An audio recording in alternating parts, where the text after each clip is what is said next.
Well, a very good afternoon and welcome to the Lite Bite Lunch. My name is Ruairi. Unfortunately, Sheryl's a little bit under the weather today, and we do wish her a speedy recovery, and we'll see her back here in 2 weeks' time for our next episode.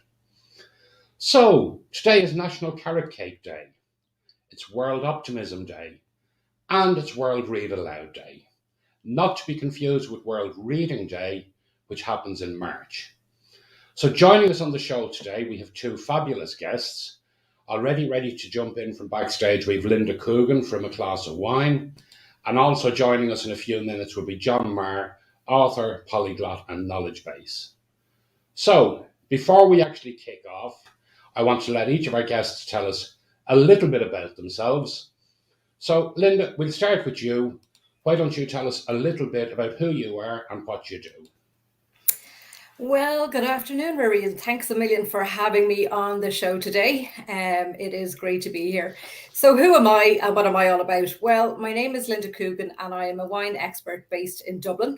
And I set up my business back in 2017, but it wasn't called A Glass of Wine, it was called Wine Tasting Ireland, which still exists, but we've moved more onto online wine classes and virtual tastings.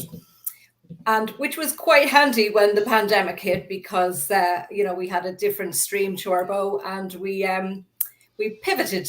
So I am very passionate about helping people learn about wine in a very chilled, relaxed, informal way, and that is my aim, to make wine availability and education accessible to as many people as possible. Great, absolutely brilliant. So, you're going to have loads and loads to tell us about. I do know John is having some technical difficulties there, but will be joining us very, very shortly. Sure, this is live. This is what happens. It's all good. Listen, that is absolutely the joys of doing live entertainment. One of the Okay? things I say during my virtual events to people is, if I have to disappear, if there's a technical fault or anything, you just have your glass of wine there that will keep you company. So it's all good. We don't have wine at the minute, but cheers. No, well, absolutely. Well, Maggie Geraghty has just posted there to say we definitely need the optimism today. And again, optimism is good any day. So, what I just want to do very quickly, because it's coming up so fast, I just want to tell you all a little bit about the Micro Business Awards.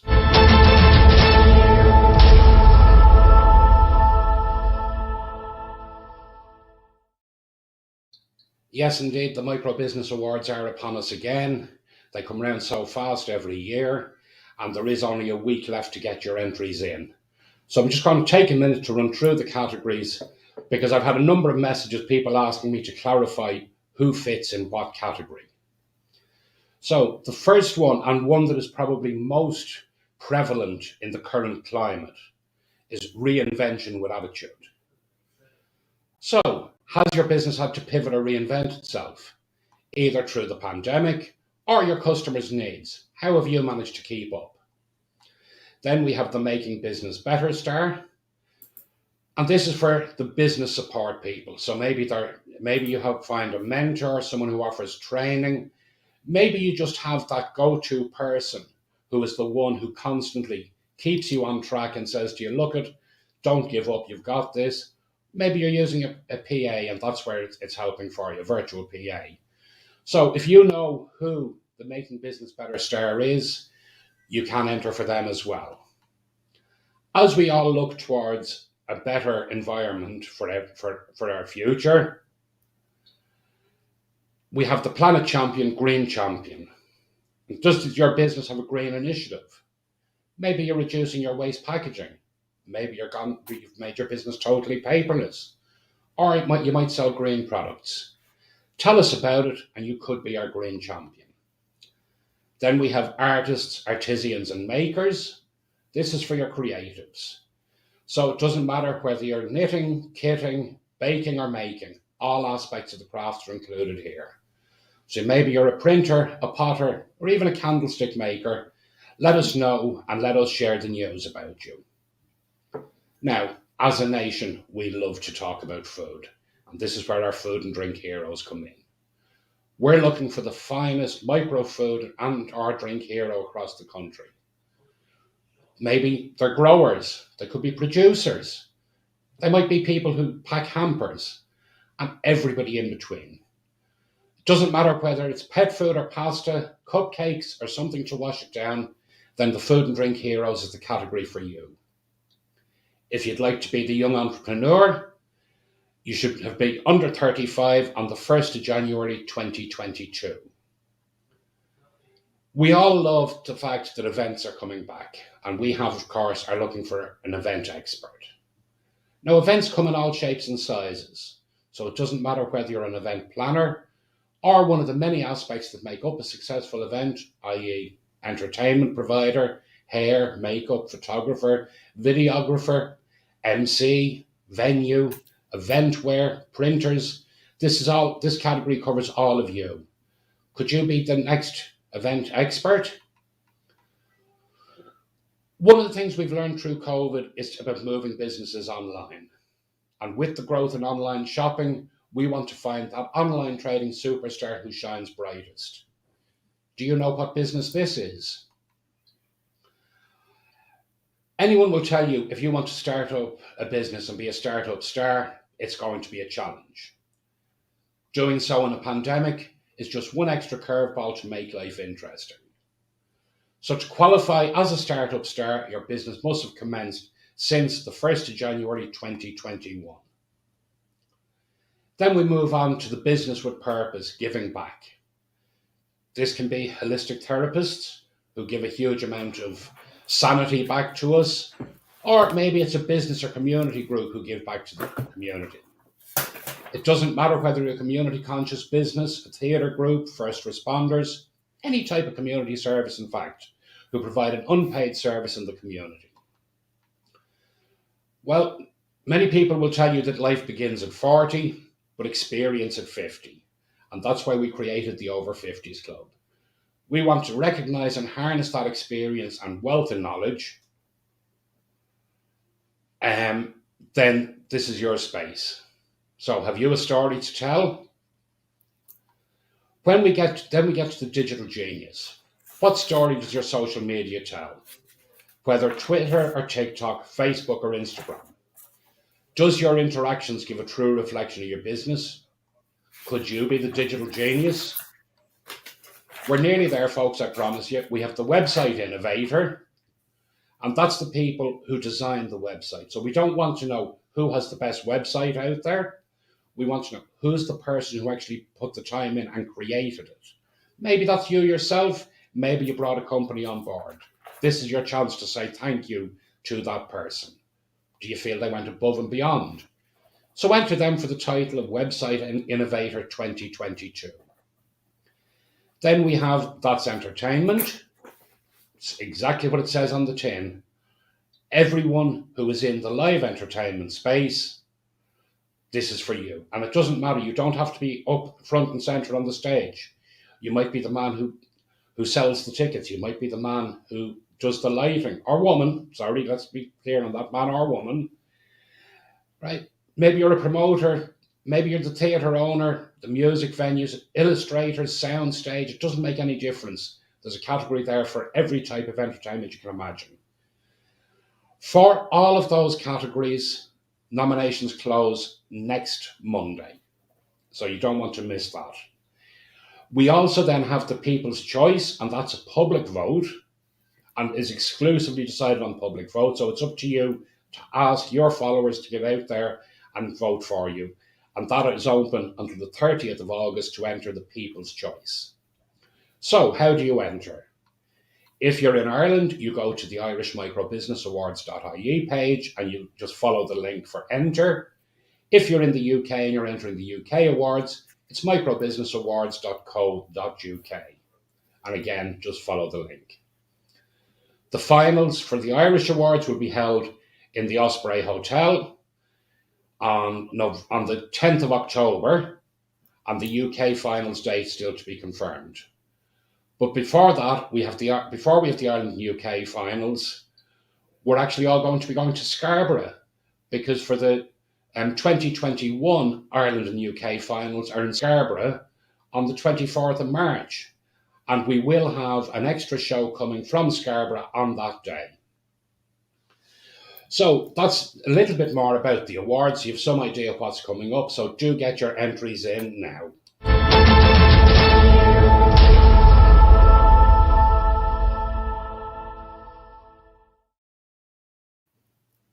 So there we go, you have it. Just give me 1 second, I'm just replying a message to John there because he's still having trouble getting in. So there you have it about the awards. So let's start talking a little bit about wine. What makes a good wine, Lynda? What makes a good one? One you enjoy. Simple as that. One you enjoy. But what makes a better wine is basically a lot more substance to it. So it's very subjective topic. I mean, what I think is fabulous, you mightn't like at all. Somebody might like a kind of fruity, fruit forward, easy to drink wine, whereas someone might prefer an aged Bordeaux or a Grand Reserva. So it's a very subjective thing.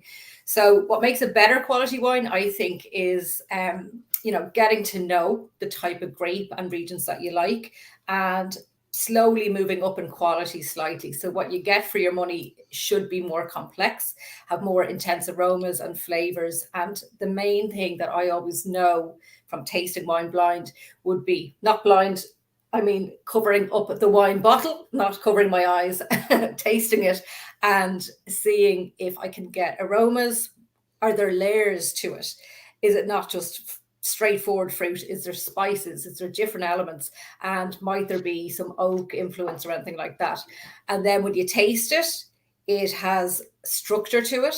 It has fresh acidity if it's white, or it has integrated tannins if it's red. So, soft, making it really, you want to drink more. And then if you have like layers, as I said, on the nose, if you have them on the palate as well, it adds body and texture to your mouth and you want to drink more.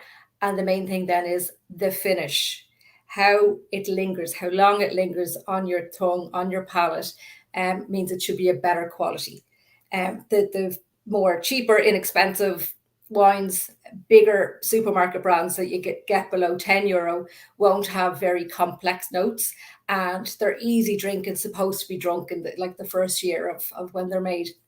More complex wines have to spend time in aging, and they could be decanted and really enjoyed. So, I mean, find where you are. There's no need to say, I can't say to you, this wine is better, but really, find what works for you and slowly move up to a better level if that's what you want to do and explore. But I'm happy to help anyone if they have any questions about what makes a better quality wine in the future. Right. Well, I actually have a question straight away for you, John. Great to see you've managed to join us there, and I'll come back to you. Good afternoon, both of you. Hello, Hi, John. Hello, Ruairi. How are you? Very good, thank you. Lynda, Maggie wants to know, I love a dry wine, but I can't find a good one in the de-alcoholized ones. Okay, yeah, to be honest, it's become quite a trend at the moment. People are more mindful of what they're actually drinking in terms of alcohol, and they want an alternative. So there's a few brands. Torres have one, but the whites tend to be a little bit on the sweeter style. But I would say Torres have one that's Nachero, natural, with a muscat grape. And then there's a German one, it's Litz. John, you speak quite a few languages now, I believe. So Let's is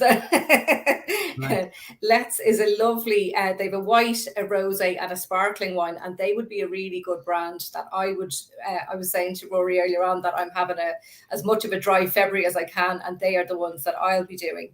So Maggie, you could try sparkling as well. There's one called, what's the name of it now? It used to be Skinny. It's Naughty. No, it's not that one. That's a little bit sweet. So Naughty, Nougghty, and that's a sparkling prosecco that I have a bottle of to enjoy this month as well. So, I can pop them in the chat. Is there a chat for me? Yes, there is. I can pop them in the chat, Maggie, if you want to take down the ones I'm saying. Great, and afterwards we'll certainly put a link up to your site as well, Lynda, so that I can get in touch with you afterwards and to find out more. And she's just saying there, thanks, she'll try that. So, John, great that you're able to join us. I know you're exceptionally busy and I appreciate you taking the time. So, just so people can find out a little bit about who you are and what you do, I'll just let you tell us a little bit about yourself there. Yeah. Hi, Ruairi. Hi, Lynda. John Maher, teacher, lecturer, writer, retired now. Well, not retired from writing. My area was Middle Eastern studies and Middle Eastern languages. I taught Biblical Hebrew for a good number of years at UCD. Went back to ordinary teaching for good financial reasons, and then years later did my doctorate in the School of Oriental and African Studies in London. I did my master's in Manchester and did a few years as guest lecturer and visiting research fellow in King's College London.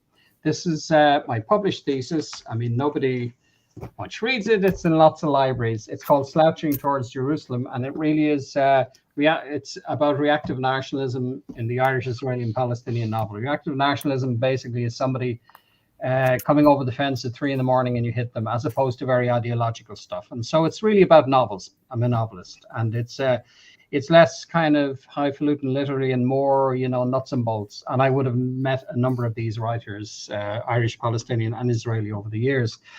What else can I say? Yeah, I've published a number of novels myself. I've won both of RT's main prizes. My last important novel was The Luck Penny, which is a literary novel. It won the Arts Council's biggest award at the time in manuscript, and it was shortlisted for a debut novel on BBC Radio 4, Simon Mayo's program. Those would be the two ones I would be, I suppose, most proud of. And I've kind of gone back to working on something else, which was a thriller. I had one published 2 years ago, which was based on a woman detective in Dublin, a forensic linguist. And so I'm doing the second in that series now. That's pretty much where I'm at the moment. I'm hopefully going back to traveling like a lot of people after COVID. This is PC, hopefully, or very near it. And so my first trip abroad in a long time will be to Germany in about a week's time. So I'm looking forward to that very much, and maybe to Greece a bit further down the line. Simple life. Absolutely brilliant. Thanks very much, John. And Lynda, I love Rioja, by the way. So do I. So do I. Rioja. My first night in Spain was in 1994 New Year's Eve. I drove with an old friend of mine, a student, Carlos Santos, who's a journalist with Radio Nacional, has a wonderful music program. Ruairi, I have to give you that link. He is a wonderful program that's well known in Spain. Comes out at about 2 o'clock in the morning, so all the night birds hear it. We drove all the way from Madrid to the south. This was when there were very few motorways, and I got introduced to Rioja that night. It was like, one of those nights of your life. So I'm well sold on it, And yeah, wine creates memories, all right. It really does. Yeah, 100%. Well, I think for a lot of people, wine creates a lot of foggy memories too. In fairness. Yeah. With plenty of parties in Spain and good memories. As I say, half memories. You're about right there, Absolutely. So, John, if I can ask you then, as we celebrate National Read Aloud Day, there is a train of thought, and maybe you agree, maybe you totally disagree with it, that by reading aloud, you actually get a much deeper insight into the character you're reading. Do you agree? Would you disagree? Well, for a start, if you're reading in somebody else's language, that has a lot of other benefits. Let's say you're reading in your own native language. I think that's true to an extent. People read sotto voce as well in a very kind of low voice, which is something a lot of people do. I mean, you're sub-vocalizing all the time when you read anyway, even if your lips aren't moving. So that process is going on. You'll see kind of babies doing a version of it, babbling away to themselves. We're doing that all the time. So it's really just a louder version of sub-vocalizing, and it is a deep engagement. I mean, if you think back, I can remember back to 5th and 6th class when one of the nice things our teacher did, we used to have what they used to call sustained silent reading. And they still do that with kids in schools, which is an amazingly effective way of getting them to concentrate. And it's a huge help with boys in particular who are not great readers of fiction once they get past a certain age, And so that sustained silent reading where you're reading for half an hour for young kids is a huge thing. But being read to, I can always remember that on Friday afternoons, being read to from a novel. And the effect it has, I can see why people love podcasts. Because there's something about the human voice reading to you and you're decoding it without any, books or anything else. It's a very profound experience. The reading aloud, I think, if in a foreign language has many other benefits. I mean, obviously your accent is going to be not like a native, but your morphology, grammar, syntax, you're picking up all this stuff without even thinking about it. And the trick, they say, is that you read slightly ahead of your language level. So, I mean, let's say the general European framework is A1, A2, B1, B2, C1, C2. C1, C2 were the very, very fluent native speakers, and the rest of it, ones who are just very fluent. So if you're at A1 at a low, and you read slightly above that, it's pushing you a bit, but not too much. So you have a skeleton, a framework, and you cannot get to the end of a page without learning a lot subliminally. And it's doing that every day that makes a huge difference. So that's for non-native speakers. For native speakers, probably it's a very unusual thing to be reading aloud that much, I would think. But I could see the benefits of it. But I think it's probably unlikely. When you think about it from a social point of view, when are you going to do that during the day? You know, if you're sitting at home with partner or friends and you start reading aloud in the corner, say, excuse me, but if you're with yourself, I can see the merits of that, you know, in the same way as singing in the bathroom, you know, playing piano and singing along to it. You're not performing. There's the thing. There's the difference. You think of football. I always think of the football metaphor, you know, with music. If you're kicking a ball against the wall, you're just kicking a ball against the wall. If you're kicking around with a friend, it's a social game. If you're playing in front of a crowd, it's performance. So if you're reading aloud to yourself, it's not performance, but it's doing something very deep. I mean, I learned a lot of my first degree was modern art, biblical Hebrew. I learned a lot of Hebrew from James Joyce, right? Now, what do I mean by that? I have a translation of Dubliners in Hebrew. I got about 40 years ago. Got very tatty, so I had it bound. And I used that as a kind of a crib, you know, as a lazy way of picking up vocabulary in modern Hebrew. My grammar in biblical Hebrew was fine. I could transfer a lot of that. It's quite similar. And so, you know, there are a lot of tricks. And I did read aloud to myself, which forced me to vocalize things, because English, for example, has very complicated spelling because it's a mixture of Germanic and French and Latin and Greek. And so it's very irregular in comparison to German, very irregular. So reading aloud for a non-native speaker is a huge help there, you know, where you have to kind of form words that are irregular or come from the French or the Latin side as opposed to the German side. Yeah, reading aloud has a lot to recommend it, you know. So that was a long answer, Lynda, to a short question. Can I say something about that, Ruairi? Because yes, absolutely. I in school I was a terrible reader. I still don't read. I listen to audiobooks, and because I found my mind wandered. And if I did read aloud, I definitely would pay more attention. And my son, he's only 11, and he is an avid reader, and he sings in the shower as well. And I don't think I'll ever stop him from reading a book, because he has so many on the go, and he then tells me. So I learn from hearing what he tells me about a book, and then I might listen to the audio version. So that's really interesting. And you know what I found when I had to read aloud in school? I hated it. And you might think I'm absolutely bonkers and I can't, well, I don't mind telling people this, but I actually can read better when I turn a page upside down and I read the words backwards. Yeah, I had a niece. It makes me concentrate and I focus and I don't get stuttery, stammery, but I think it's a bit weird, but it helps me. No, that's very interesting. That's you do fine with Hebrew and Arabic then. No, I had a niece, and when she started school, but she's still around, at about 6, for fun, she used to turn her book upside down and read backwards. But that says your sense. Well, I would read forward, but upside down. Yeah, you must have a good sense of graphics and a visual sense. Visual memory. I'm a very visual person. Well, a lot of that is what that's about. Most people can't do that, I can tell you, you know. I don't think I can do it after a few glasses of wine, but I don't think I can read anyway after a few glasses of wine. Well, I have to say, from my time when I lived in Crete, and again, you talk about the language, I picked up enough language to get by. But I would love to have learned to read Greek and to write Greek and that type of thing. It's just, I find the whole Greek people are such a fascinating way. And their outlook on life and everything in Greece is cigar, slowly. But you have to look, when you look at Greece historically, you say, how come engineering, philosophy, linguistics. When I was in Turkey a couple of years ago, looking at Greek statuary in the west coast of Turkey in a museum, I think in Bodrum, and I was just blown away. This is 500, 800 BC along that coast. You say, how did one group of people with really bad land? The land in Greece is pretty awful, mountainous or just bad land. Maybe that's part of the reason. It's astounding that one people in one place. Of course, it's a much more complicated story than that, but it does amaze me.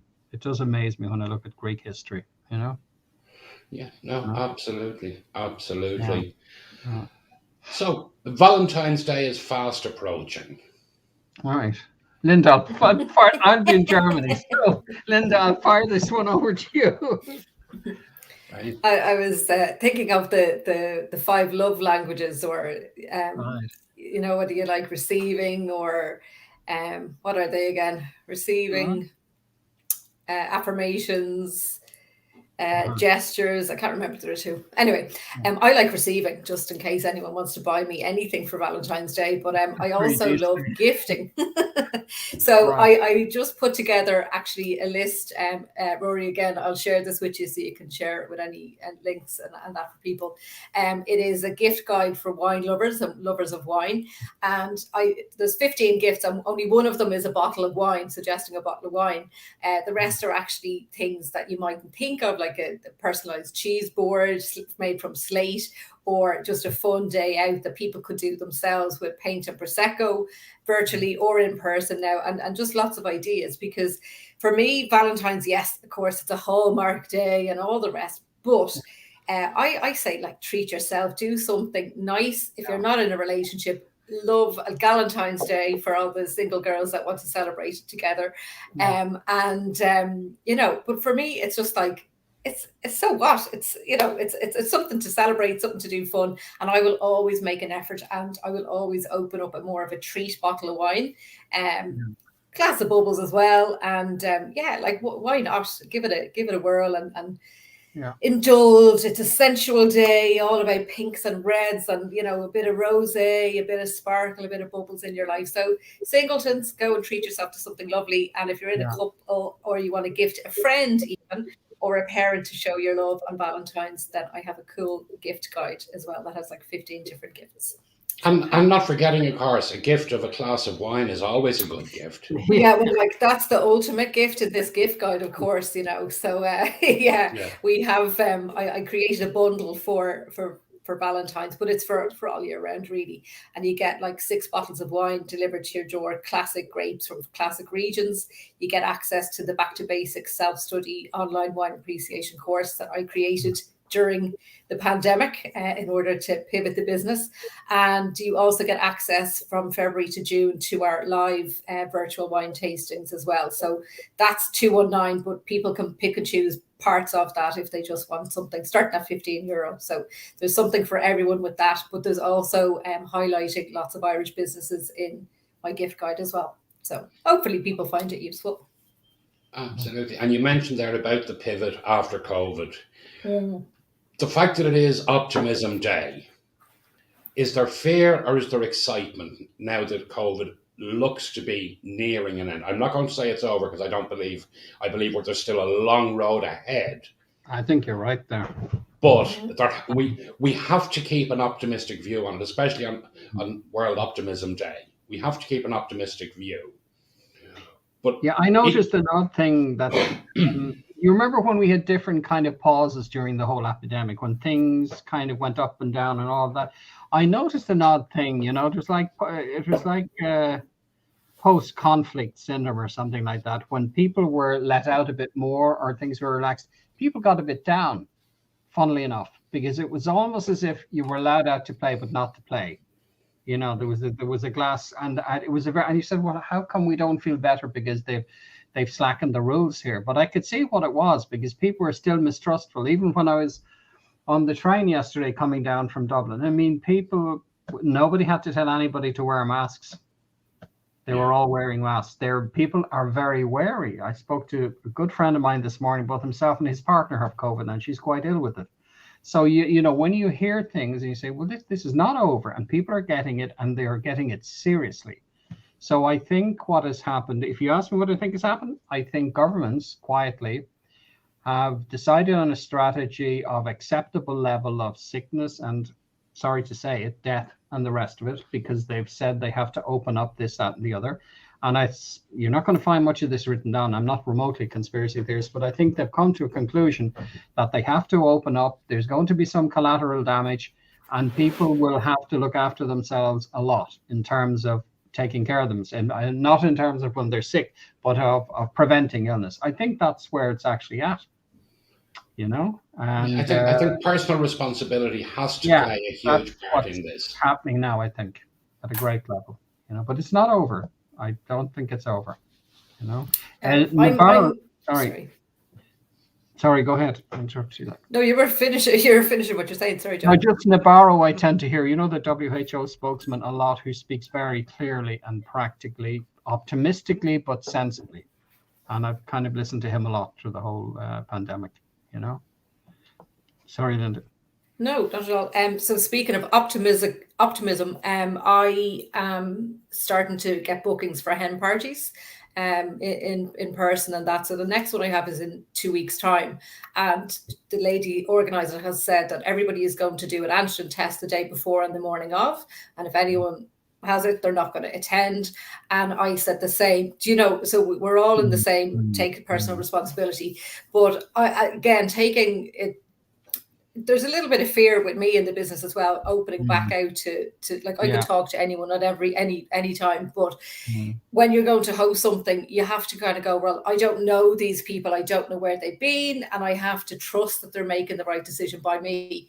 But I'm only taking one booking a month, so that if anything happens to me or my family in between bookings, that I can recover, hopefully, and if I get it. So I'm not cancelling anyone's or letting anyone down. So I'm leaving a 3-week gap in between bookings, and I'm not doing, I'm not selling things too far in advance that I have to be there physically, because in case there's changes, because I had to refund an awful lot of money in 2020 to customers where I knew the events were just not going to happen, when I realized things are not, and I just wanted them to be happy customers and look forward to something else, me giving the money back. I only got a query from someone who got a voucher in October 19 saying, are these events happening again, or what's the story? And I'm like, they can't, things have changed. So, here's a refund. So but optimism is that, things have changed, and I am loving the virtual community that I've created by getting 20 people together every month, and everyone's welcome to come and join us. And it's in the comfort of your home. You don't have to travel. If it's stormy weather, you don't have to worry about anything. And you can wear your pajamas if you want and eat whatever you want. We're all friendly in that. So for me, it's an amazing pivot and optimism of the pandemic. And touch wood, 2 out of 19 of my immediate family have only got COVID, and it's my 2 kids. Yeah. So I still think it's going to strike most of us soon, but I don't have the fear, because I'm taking personal responsibility, No, absolutely. And I think, again, it's great to have that feel of excitement that they have more or less opened everything up, with asking people to take that personal responsibility. So I think that is a huge plus. And I think there's definitely the signs going forward are looking good once people don't get carried away. Yeah. I think people are savvier than they might have seemed a year ago. I think they really are. I got the impression before Christmas, there was no, the hysteria you tend to get in Dublin before Christmas, for a whole month coming up to Christmas. There was very little of that. There was a lot of excitement and a good buzz around the place. But I reckon people were calculating. They were saying, okay, I'll wait to celebrate really until closer to Christmas, so that I'm not down with it or whatever. They were calculating in their heads. And I didn't see anybody rambling around without masks very much, I mean, people were wary. They were wary, because I think probably when it came to November, suddenly we all knew a lot of people who had it, or friends of friends. And that didn't happen during the early stages of the pandemic. But the difference was there was a vaccine. People seemed not to be so affected, and there were antivirals that were starting to use. So the fear wasn't there, the huge fear, but there was common sense, I think, a lot of common sense, which is great. So I'm optimistic, guardedly optimistic, you know. I think, Right. Well, it seems like a little bit of a contrast following on from the words common sense. yeah, The- yeah, let's talk a little bit about Northern Ireland's current situation. right. Yeah, I was up in Belfast last Saturday, actually. Right. And I hadn't been up since probably before the summer. And I worked in Belfast before years ago in the long hot summer of 1974, which is a long, long time ago, when I was a student. And I remember very, very much what bitter sectarian this and that was. And it was up close and personal and very, very scary. I would worry about the whole shenanigans with the DUP, the Edwin Poots business, because when you look at it from a simple practical point of view, it's good for business in Northern Ireland now, the protocol. Absolutely. On Well, both business people now, know on both sides. I don't know if you've seen their breaking news in the last few minutes, No, John. I haven't. Paul Givan has announced he's going to resign as First Minister, effective immediately. Mm-hmm. Now, the only saving grace in this, to the best of my knowledge, I'm hoping they've actually brought it in, or it's either coming up for a vote very soon, is even though he will stand down as First Minister and Michelle O'Neill will be forced to stand down, it is going to actually create a situation. The legislation is there that they have to keep Stormont going till the next election in May. Mm-hmm. Now, the problem we have is if everyone's not happy come May, well, then they don't agree to go into power sharing and we're back to square one all over again. Yeah, I mean, being up the other day there, I went into George's Market, and I can remember what the markets were like there years ago. They were one of those places.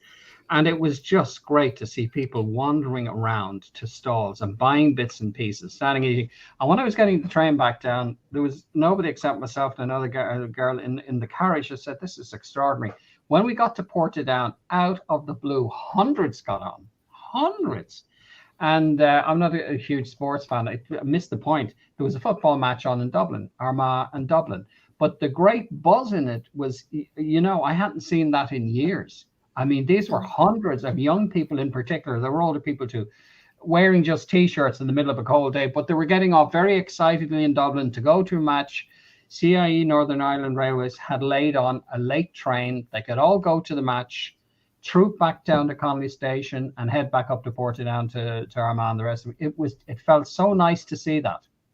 Yeah, so nice to see that. And I said, I hope this isn't wrecked because, it's very clear the business people on both sides, without making a song and dance about it, are quite happy with the situation. They have the best of both worlds in terms of EU and the rest of it. And for ideological reasons and grandstanding and political, of course, this has happened. And so this could sink a lot of things. Hopefully it won't. I meant to say, talking about optimism, there was a Palestinian novel many, many years ago that actually won a big Israeli prize. When they translated the title into English, it was a makey-uppy Arabic name. They translated it as the Pes Optimist. So I think Pes Optimism will be my standpoint. And just say, I remember Belfast very well in the bad times in the 70s and 80s. It was very, very scary. And I just never want to see that stuff again. I just so hope this goes on. I mean, it was great to see those in the train the other day, just wandering off, getting back on, no big deal about it. And that to me is a gold standard, No, well, absolutely. And again, I've a long history with Belfast myself. I did a lot of work up there during the Troubles. I ran a restaurant. I lived in Belfast. And so, again, I get that exactly. And it is lovely to see. And I love going to Belfast for a weekend now because the people are so friendly. Yeah. And the reality is you have 1% of Protestants fighting with 1% of Catholics. That's right. And the rest could not care less. Yeah. They are all welcoming. If you have money to spend, right, they are quite happy to take it off you. And that is what it comes down to, I think. Yeah. I mean, there was a great buzz in George's Market now the other day. It was just lovely. And I thought, we don't even have that in Dublin. You know? Absolutely. Nothing like that in Dublin. The markets of Capel Street, they've been talking about doing those up for the last 5 years. How many? Exactly. And so that obviously would be a parallel to up there. But it was just very practical. There were great stalls, We do have a couple of very, very small shared spaces for crafters and Yeah. that type of thing, but nothing on the extent of George's Market, Yeah. Yeah. right? And I mean the other one The is English Nuts market in Corner. Cork. That's Yeah. right. Indycar is Yeah, great. Yeah. absolutely. Mhm. But the other one, which yes, it's in a lot of ways it's an overgrown car boot sale, is the Nuts Uh, Corner Market in Belfast. right. I haven't been to Absolutely that. remarkable. Yeah. Well, it's only on a Sunday morning. Yeah. Now, if you were just to walk up and down each aisle and not spend any time looking at what's on offer, it'll take Yeah. you about 2.5 hours to get around. Yeah. Really? Oh wow, Yes, that's amazing. right? The Fabulous. place near me, honest to goodness market in Glasnevin, it's unbelievable. Gorgeous artisan producers, Right. fresh butcher, fish, breads, fruit and veg, Mm, and a lovely, lovely cafe and everything. Like it's a stunning little, like it's just in a warehouse, but the mm, crowds that mm. gather every week now, and it's just beautiful, beautiful space. That's And that's great. where I get all my fruit and veg, my meat, and plan out my weekly food. Mm, And That's, just the quality of something fresh is unreal, isn't mm, it? Like that's mm. it. Well, absolutely. I think, Linda, that's where we're going to meet for a cup of coffee the next time. So, by the sounds of it, you've it's brought me only so open on a vaguely. Saturday. Only on a Saturday. That's fine. I'll make So arrangements to come down on a Saturday for that. It sounds so good. So, as we're on the subject of food, as you know, every mhm. guest that comes on the show gets asked about their Lite Bite Lunch. Yeah. So, so for you, John, what would be your go-to for your quick snack or your light A bite? very simple one. I generally have wholemeal pita in the freezer or in the fridge, and that's just there. I always have enough of it there. So what I tend to do, it's probably the Middle Eastern thing. I would tend to toast one of those. I would put something like tomato olives in that. And then I would have some kind of protein in it. It could be tuna. It could be very often it's hummus. In fact, I put in, and it keeps you full for a long time, and it's very tasty, because it's got protein in it. You digest it slowly, and you're eating vegetables, and there's wholemeal bread and all that caper. But it actually tastes very good. Sometimes I won't put hummus or whatever. I just put some olive oil in with it, and it's gorgeous. And it's the type of thing I would eat around 11ish in the morning, and that keeps me going. I tend to eat cereal for breakfast or porridge, boringly something, unless it's the weekend. But that's what I tend to do because I don't have to think about it. There's always stuff in the fridge you can throw into it.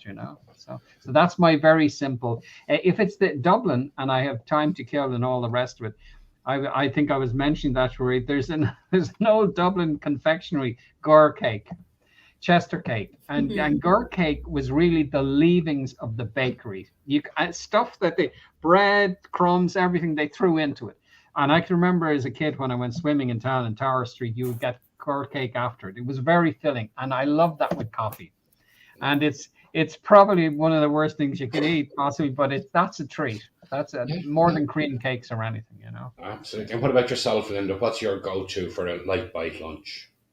I'm a bit of a seasonal eater, so I love a salad niçoise during the summer, with all of like it has to be good quality tuna, gorgeous organic eggs, on the vine tomatoes, and fresh leaves. With again, gorgeous black olives as well, with a drizzle of good quality olive oil.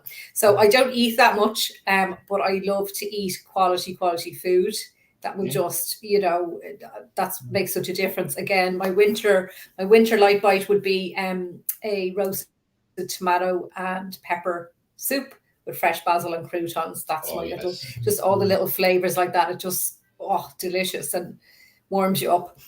That gur cake, John, like that, like I'm smiling there. I don't think I've ever had it, but it's evoking a memory for me of it Yeah, must be my grandmother talking about it, and I'm smiling, going, yeah, "Wow, I have to yeah, look that up and see." yeah. Like wine, Absolutely. food has this sensual thing about it, and it's a language that people share all Yeah, over, like culturally. yeah. If you're in Greece, you're going to try the food with the wine and that, Of and course. again, Yeah, yeah. Rioja, you're going to have the Spanish food, and it's more Mm, than just wine. It's a cultural mm, thing that you're yeah, celebrating the community around you rather than just yeah, drinking wine. So food mm. and wine and memories. That's Absolutely. what's Yeah. yeah. Mm, yeah. Yeah, Eh, Getting hungry now talking yeah. about absolutely. Gura Well, cake. don't worry. We only have about 15 minutes left, so we'll keep Yeah, no. moving along there. So, what does the year ahead hold in store for you, Lynda? Ooh. So basically I invested in new software in September for my online courses. So I'm going to transfer them onto a new platform that is really sleek and sexy, and I think it's amazing because I'm a user of many people who use it, so I know how amazing it can be. Whereas at the moment my course is great, it's a video book, but I'm going to move it on, so anyone who has purchased or purchases the current form will be upgraded to the new one, hopefully by the beginning of April. So that's on the horizon. And I have a little secret thing I might have to come back and talk to you in May or June when I get a few ducks in a row, because I've got something exciting happening. I'm just looking at insurance at the moment for that, but it'll be an in-person experience, but which I'm very excited about. And I've done a lot of the donkey work over the last 2 or 3 months to try and put that together. So fingers Brilliant. crossed. Well, we'll have a chat It's off air more of a afterwards. spring summer thing. So hopefully Yeah. I'll get that Well, launched soon. well, we'll have a chat off air and we'll see what dates we have available there to slot that in, certainly. Yeah. Great. And John, what about you? You're back to writing? Yeah, last year was a complicated year, and a health issue and all the rest of it. That took up a lot of the year. So I've kind of got over that, hopefully. And part of that is sort of traveling a bit again in very short bursts, you know. So I hope to, I hope to go to Greece for a week, maybe in May. I'm going to meet my brother in Stuttgart to go to a Beatles tribute band in April, who are really good, called the Analogues. I mean, they're extraordinary. And so he wanted to go to Greece with me late last year, and I said, no, it's not the time for you to travel just yet. So we said we'd go to this instead. He lives in Zurich, so I'll probably visit him in Zurich at some stage. And I want to go back to, I want to go back to Turkey, see how the COVID situation is there. Turkey's an enormous country. It's so enormous. I'd like to go a little bit further east in it than I've been. I'd like to go back to Israel, to the north of Israel, maybe in September, October. When I was doing my doctorate, I lived with the Druze Arab family over, on and off over a number of years. And the father of that family, who's a very good friend of mine, died a year and a half ago, and I'm in touch with his sons. So, and it was a huge kind of emotional connection over about 8-9 years, that to me was more important than the doctorate, much more important. And so I want to go back and revisit that. And it's a town of about 5,000 people. And it's just a very different experience, And so I hope that would be, to arrange that financially and time-wise and all the rest, will be kind of a big deal at the end of the summer. So that would be, a very important thing for me to do this year, Stay there for a couple of weeks, reconnect with people and the rest of it, So that's pretty much it. Everything else hangs around all those bits of I'm going to be doing the other stuff anyway, wherever I am. Yeah, absolutely. Yeah. So what do you feel we have learned from COVID? Lynda, after you. I feel what I've learned is that the time that you would spend doing certain things that weren't necessary, that you would we did a lot at the beginning of COVID. We did a lot of family Zooms and quizzes and stuff like that. And then we all got really, really bored with them. And I found over the last while that there's been quite a big disconnect between even the family, where we were meeting up because it was exciting.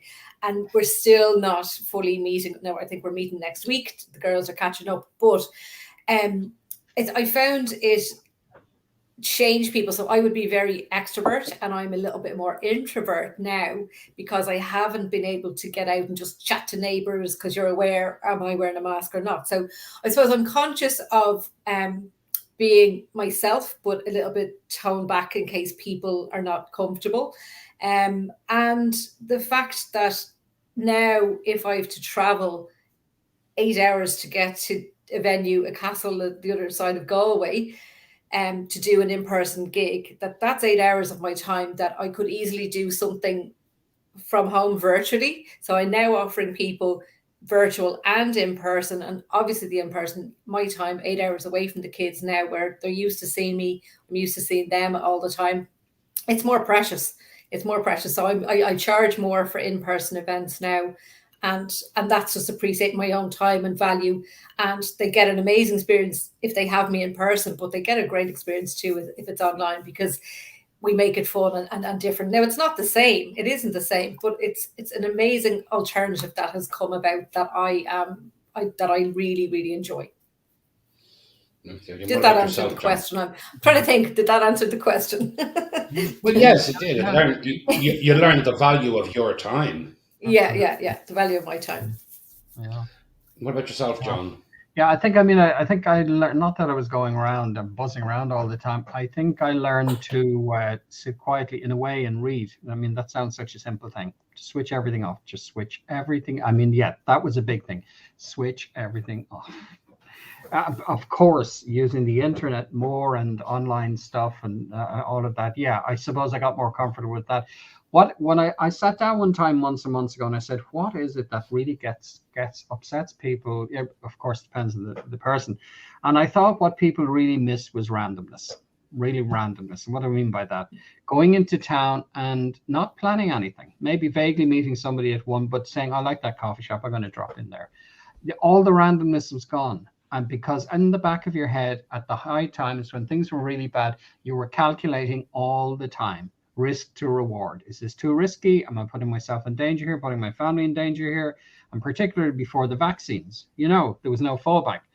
And so because we automatically now say with the vaccine, well, I'm in reasonably good health. If I get it, God forbid, I'll probably be okay, I mean, though we don't know, your genome can kick up and all the rest of it, So we didn't have that then. We didn't have that at all. So the randomness. And so what happened then when we began to really unlock down before Christmas, I said, okay, I need to be out with people again, because I think I got a little bit desocialized like a lot of people and got kind of unfamiliar with chitty chatty, the ordinary stuff people do when they're talking. And so I said, well, I can't just randomly start going into pubs and cafes and then pick up COVID. But I said, okay, I'm going to go to Dublin more. The train is just an hour up the road. It's an hour from here to Dublin. So that's nothing. It's like crossing Dublin and the Lewis. And I started doing that random stuff carefully. I might have dropped into a pub in the middle of the day, not really for the drink, just to go in because there'd be nobody much there. So I knew the air would be very clean. I just read the paper, have a coffee or even a pint, and literally randomly. And that definitely helped me an awful lot to start getting back into things again, because I missed that awfully. It's the type of thing I would do normally when I go abroad. You wander around the city or use the tram system, for example, in Zurich, and spend the day going around, getting off one tram and the other, and coming away with an impression. Yeah, so that's what I learned, the joy of randomness and of switching off everything, and also the point you make about family being half reconnected or you're right about that. That's definitely, and the whole eagerness of online quizzes and all that stuff evaporated fairly quickly. As did all the jokes online about COVID. You can remember there were about 2 months of jokes about COVID, intense, and these are all phases of it. But your people are reconnecting, but tentatively, very carefully, I think, Absolutely. But it's, lots of things. I think that my son asked me at the very beginning of COVID, what's going to change? He lives in Spain. And I said to him, well, I think some things will change and they'll go back to exactly the way they were. And some things, will stay the same. And I said, some things will change that we don't even notice now. We won't notice until 5-6 years afterwards. That's what I think is the big thing. And we don't really know them yet, because a lot of it is people a lot younger than us. That's where the changes happened. And we're not aware yet of how that follows through. And it's not all negative. I don't believe it's all negative. No, absolutely, absolutely. So, Lynda, if somebody comes along to you, right? A friend comes along to you and says, look, you have managed to build a business yourself. I have a great idea. What advice would you give to somebody who's about to start a business? What advice would I give? A lot based on mistakes I've made, I suppose. And I suppose people say find your niche and find what people want to do, and exactly if you got a profitable product that people will want and actually buy. But why are you doing it? Their why would be the first thing. And I actually, would you believe, I did a talk for a group of entrepreneurs yesterday, twice, 50 women, that I gave an A to Z of my tips, and I could do that 10 times over. Basically, this was for startup businesses. And there's so many things to consider if you're starting your own business. And number one, you know this very well, Ruairi, your numbers. You need to be aware of your numbers. Track your numbers daily, even if it's a sale. If you have a product that's €5, I would say try to create a passive income product like an ebook, whatever your topic is, and sell it. Just have a Stripe thing. It could be linked to PayPal account, get €5 in from customers and build your confidence that you can get paid for your knowledge, and track it every day. So if today you make 0, write the 0 down. Tomorrow, 0. Why are you not getting sales? Because are you putting yourself out there? No, that's why you're not getting sales. So there's so many things, but start your own business course, go to your local enterprise office, I'd say would be the first thing, and figure out if your personality type is the type that can actually survive it, because you need resilience and you need to, now I've learned work-life balance a little bit, but again, I could do a whole show on this myself of just tips and advice. And don't forget, I'm happy to share my A to Z. Oh God, yeah, don't take anything personally. Nothing is personal, and other people shouting and screaming at you about anything that goes wrong, it's business, and you have to put yourself in their point of view always. I'll share my A to Z with you as well, because I know you have a lot of entrepreneurs on the show.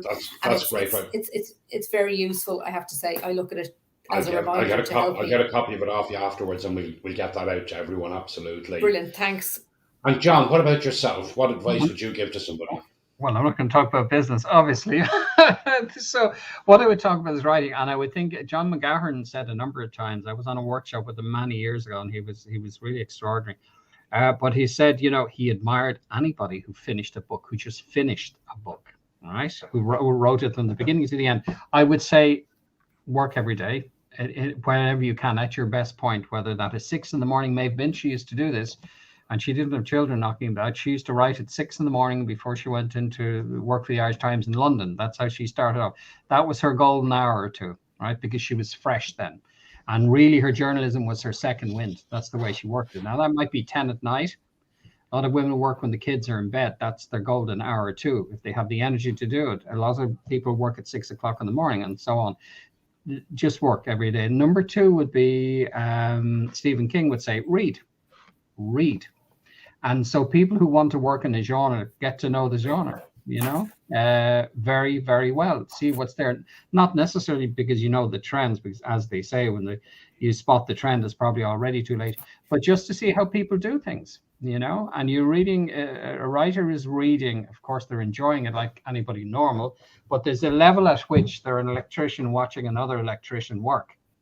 And they can see the wiring and they can see what's happening. It's like a circus entertainer going to a circus.